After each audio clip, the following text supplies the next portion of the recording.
Има такива странности в орбиталните маневри, особено в гравитационните маневри при полети към Луната, когато се правят неоправдано сложни траектории. Ще покажа пример на моя симулатор. Линиите пред Луната, пред космическия апарат са вектори на посоката и големината на скоростта.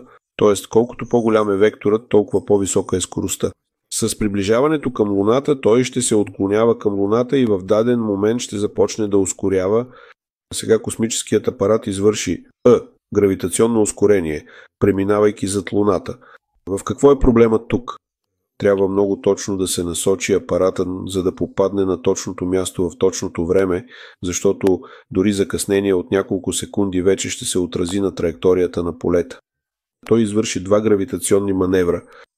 Единият, правилен и нормален, е няколко обиколки около Земята, за да се създаде по-голяма скорост и да се отлети от нея с добра икономия на гориво. След това той се приближава към Луната и прелита много близо зад нея. Това му дава допълнителен тласък. Това е класическа маневра с гравитационно подпомагане и навлиза в тази голяма елипса. И тогава всичко е изчислено толкова добре, че той от тази елипса отива директно в орбитата на Луната и лети към нея. Готина маневра, страхотна маневра. Има ли смисъл? Не е така. С приближаването си към Луната тя се връща към нормалната си орбита. Същото нещо можеше да се постигне и просто когато той полетя до Луната за първи път. Абсолютно същото е. Просто имаше нужда да се направи корекция, а подходът не беше толкова силен. И по същия начин веднага беше много по-лесно. Като цяло така летят всички устройства там.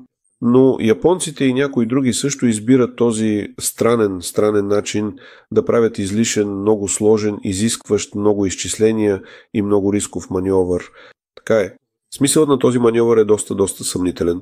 Икономията на гориво там е нулева, ако не и обратното, харчим повече гориво и рисковете са по-големи, защото по тая траектория апарата със сигурност трябваше да прави още корекции, за да излезе точно към Луната, защото да оцелиш Луната по този начин е много трудно.